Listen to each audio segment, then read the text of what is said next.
Commitment లేదంట. ఎవరికి? నీకా, నీ వల్ల మాకా? ఒక్క అవకాశం ఎన్ని నెలలు తిరిగాంరా. తీరా అవకాశం వచ్చేపాటికి తమరు లేరు.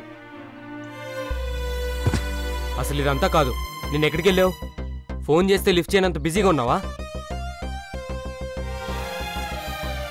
నిజం చెప్పు, నిన్నంతా జానుతూనే ఉన్నావు కదా. నీకు ఆల్రెడీ చెప్పాను కదరా, ప్రేమించిన అమ్మాయిని మనసులో తీసేయడం అంత ఈజీ కాదు అని.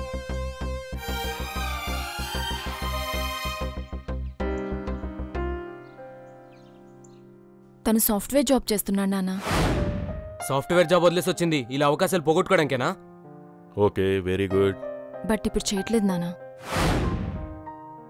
తనకి యాక్టింగ్ అంటే ఇష్టం నాన్న. జాబ్ వదిలేసి ఇండస్ట్రీలోకి వెళ్ళిపోయాడు. ఛాన్సెస్ కోసం ట్రై చేస్తున్నాడు నాన్న. చూడమ్మా, ఇండస్ట్రీలో ఛాన్సెస్ రావడం అంత ఆషామాషి కాదు, పెట్టి పుట్టాలి. అతడు ఎప్పుడు సక్సెస్ అవుతాడో తెలియదు కాబట్టి అలాంటి అన్సక్సెస్ఫుల్ పర్సన్ చేతిలో నా కూతుర్ని పెట్టలేదు. అసలు ఇక్కడ సక్సెస్ అవ్వాలంటే ఎంత కష్టమో తెలుసా? పెట్టి పుట్టాలి. ఇలా అవకాశాలు చేజార్చుకుంటూ పోతే ఎలారా? ప్లీజ్ నానా, అర్థం చేసుకోండి. రామ్ చాలా డెడికేటెడ్ పర్సన్. ఎలాగైనా సక్సెస్ అవుతాడు నానా. ఎలాగైనా అంటే నీ వెనకాల తిరుగుతున్నా? ఛాన్స్ ఇస్తారా అంటే అన్నీ వదిలేసి నీ వైపు వచ్చాడు. అది నీ హీరో డెడికేషన్. ఓహో, అంతా తెలుసుకుని పక్కగా ప్లాన్ చేశారనమాట. తండ్రిని కదమ్మా, నా టెన్షన్ నాకుంటుంది. అయినా ఇండస్ట్రీలో సక్సెస్ రావాలంటే చాలా కమిట్మెంట్ ఉండాలి, సీరియస్నెస్ కావాలి. రామ్లో అవి చాలా ఉన్నాయి నానా. సరే అమ్మా, ఓ పని చేద్దాం. నువ్వు రామ్తోనే ఉండు. ఎప్పటికప్పుడు రాముని డిస్టర్బ్ చేస్తూ తన ఆలోచనలు మారేలా ట్రై చెయ్యి. ఒకవేళ అన్నీ మార్చుకొని తను నీ వైపు వచ్చాడనుకో, నీ పెళ్లి జరగదు. ఎందుకంటే ఒక విషయం మీద కమిట్మెంట్ కానీ డెడికేషన్ లేనివాడికి నా కూతుర్నివ్వను. ఒకవేళ నిన్ను కూడా మర్చిపోయి తన గమ్యం వైపు వెళ్ళాడనుకో, అతడెక్కడున్నా తీసుకొచ్చి మీ ఇద్దరి పెళ్లి నేను చేస్తా.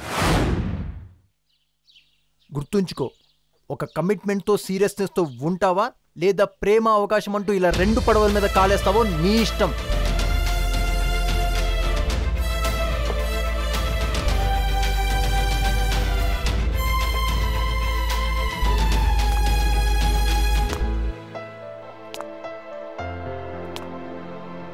సూపర్ నానా, డైరెక్టర్గా నిరూపించుకున్నావు.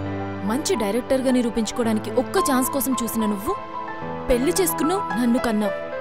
కానీ నీ ఇంటికి అల్లుడిగా వచ్చేవాడు మాత్రం ప్రేమ బంధాలను వదిలేసుకుని లక్ష్యం వైపు చూపాలి. సూపర్ నానా. అయినా పర్వాలేదు, ఓడిపోవడానికి రెడీగా ఉండండి.